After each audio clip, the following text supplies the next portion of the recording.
Seriously, how much money you make? I told you, 70,000. Well, technically 72,000 last month. Something like that. Welcome to Watch Mojo, and today we're counting down our picks for the top 10 things you should never say to an American. How much do you weigh? About 108, I think. For this list, we'll be looking at statements and questions to avoid when interacting with U.S. citizens, who could very well be shocked, disagreeable, or downright offended if these are said. Are there any big no-nos we missed? Sound off in the comments. Number 10. There's no such thing as American food. Que say hamburger with a donut for a bun? Surely there is no gut here. It's no secret that fusion cuisine spans the U.S.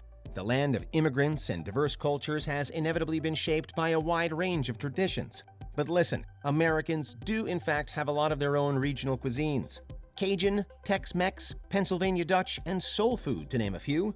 Influences from other nations have certainly been Americanized, but Americans would argue that they do have their own distinct food staples. Peanut butter burger is one of my favorites here. You wouldn't think the peanut butter and the burger would go great together, but man, what a combination it is. The hamburger is generally considered the national dish in America, a favorite regularly enjoyed at fast food establishments and all-American BBQs.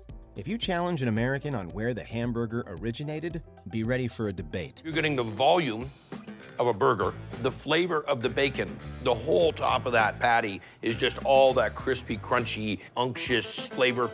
Then on the inside, it's super tender. Number 9. College is so expensive. Just try. I'll go to some ridiculously expensive college and let you buy me a car. There's no need to say this. Americans are well aware. Though many agree that the cost of higher education is outrageously expensive, there's little they can do about it. It's a popular item on political agendas that have long been advocated for. Mention of this in a conversation will likely just make an American angry about something they've already been annoyed with for decades. They've taken out massive student loans, paid the overpriced tuitions, and students have complained about it extensively amongst themselves. I spent 200 grand on higher education and I still haven't figured it out. 200 grand? Your parents must be pissed. Nope, all student loans. They'd love to enjoy the affordability that exists in Norway and Sweden. So, unless that happens, don't remind them of how much they're paying. Thanks for lying. You like lies? Here's a few. College is expensive, but it's worth it. Number 8. That's not real football. Did you know some historians think American football is based on an ancient Aztec game? It's not American football, it's just football. The debate surrounding soccer versus football will likely rage on forever. If there's one thing Americans unitedly agree on, it's that football means throwing around a pigskin. They never refer to kicking a ball as football. That's soccer. Though soccer is a popular sport in America, it's generally not as beloved as it is by diehard European football fans. No, I have never coached the sport that you folks call football. At any level. Jesus. And heck, you could fill 2 internets with what I don't know about football. American football is the nation's favorite, and citizens are quite passionate about their teams. Americans will probably laugh at you if you try to compare the same named sports, and they won't be happy if you question their hardcore fandom. American football is rooted in the culture, so minimizing its significance won't be received well. Expect you boys to play football. Yes, sir. Clear eyes, full hearts, can't lose. Number 7. Do I have to tip? Come on, throw in a buck. I don't tip. You don't tip? No, I don't believe in it. This question will always be answered with a resounding yes. You absolutely must tip at pretty much any establishment where a service is being provided. Unlike in European countries, tipping is habitual standard practice in the U.S. Failure to do so will be met with shock from employees and glares from Americans you might be dining with. Let me just get this straight. You don't ever tip, huh? I don't tip because society says I have to. All right, I'll tip if somebody really deserves a tip. If they really put forth the effort, I'll give them something extra. But it's tipping automatically. It's for the birds. These workers are already underpaid as it is, so many not only expect tips, but rely on them as part of their income. Unless you want to look cheap or rude in public, avoid this question at all costs and be prepared to engage in this customary show of respect. You don't care they're counting on your tips to live? You know what this is? It's the world's smallest violin playing just for the waitresses. Number 6. How much do you weigh? Ask Jeff if he'll give you his weight. You're not gonna give me your weight? She doesn't even know how much I weigh. Asking this will likely get you scolded or condemned. While commenting on someone's weight is not as offensive overseas, it's a rather touchy subject in the US. In addition to the number on the scale being regarded as personal knowledge, different and diverse beauty standards exist in America. But are you still losing? Wait, are you still losing weight? Are we on a first date? Just curious. Am I? Well, I don't know. I guess it depends. Or are you gay? Movements to accept and embrace body diversity are prevalent, so refraining from discussing weight has become a way to not offend anyone, regardless of whether you think them too small or too large. Inquiring about this sensitive matter is a surefire way to piss off an American, so it's best to keep rudely perceived questions and comments to yourself. I'd rather be dead in the Sea of Cortez than have you know what I weigh. I don't want your weights. The captain wants them. Who's going to disobey a captain? Number 5. Americans are overly patriotic. Good morning, USA. I got a feeling that it's gonna be a wonderful day. The flag, the national anthem, the 4th of July, soaring eagles, all encompass and symbolize American patriotism and deep-rooted values of a free collective identity. Symbols might be just that in other countries, but Americans take their meaning and significance especially seriously. America, America. Since winning the Revolutionary War, many citizens have maintained a strong sense of nationality, even through cultural movements and attempts to drive social change. As such, it's safer to avoid criticisms of patriotic displays that might appear to be over the top, even if some Americans secretly agree with you.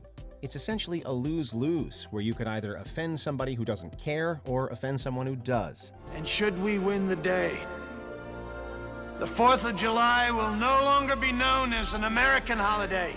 Number 4. How much money do you make? Understand how much money you make.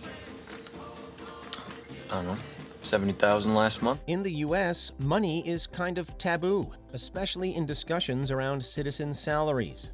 This is something that's more openly talked about elsewhere, whereas Americans are more tight-lipped on the matter. Similarly to inquiring about someone's weight, income is understood to be personal. I get $50,000 a hit. How much do you make? I just get to keep whatever's in the guy's wallet. It's sort of an unspoken rule of etiquette amongst the population that everyone's intimate financial details are only theirs to know, and others should respect that. Some employers even have implied or written pay secrecy policies in place, which discourage talk of employee pay. With this understanding ingrained in the minds of Americans, one would benefit from limiting work conversations to careers, excluding salaries. You took a cab? Yeah? So? How much do you make? I'm telling you.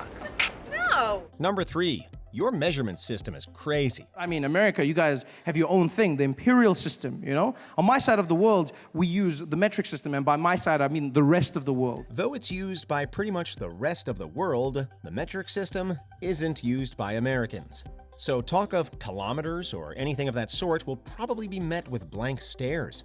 The US has a more complex and confusing imperial system that is unique to the nation. Can you explain to me?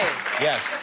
How the country that can send men and hopefully women to the moon all and beyond. still are in gallons and inches. Many Americans would likely admit that the metric system is superior in terms of efficiency, but its adoption is unlikely in the US. With that said, you're better off trying to conceptualize measurements with Americans by reverting to descriptions that they would understand. It's about 3 football fields long would certainly get your point across. So one of the great things about Americans is we won't change no matter how good it would be for us. Number 2, capitalism sucks. Capitalism is the only way, Leslie. It moves our country forward. It's what makes America great, and England okay, and France terrible. Capitalism is a founding principle of American culture that has evolved into an ideology. It is the system that dominates both major political parties, as free markets and privatization are solid fixtures in American society. Regardless of whether an American is pro or anti-capitalist, the economic subject is touchy and shouldn't be casually introduced in conversation. You're gonna be convinced of that till next month when you get to James Lemon. Then you're gonna be talking about how the economies of Virginia and Pennsylvania were entrepreneurial and capitalist way back in 1740. Doing so will most likely spark a heated debate that brings the idea of equally contentious socialism into the mix. Americans of varying ages have strong feelings about the economic system on both ends of the spectrum, so steering clear of it altogether is your best bet. Hey, fellas! Look what I found in my pocket! Look! A year's salary right here! What I call them? Fun coupons! Before we continue, be sure to subscribe to our channel and ring the bell to get notified about our latest videos. You have the option to be notified for occasional videos or all of them.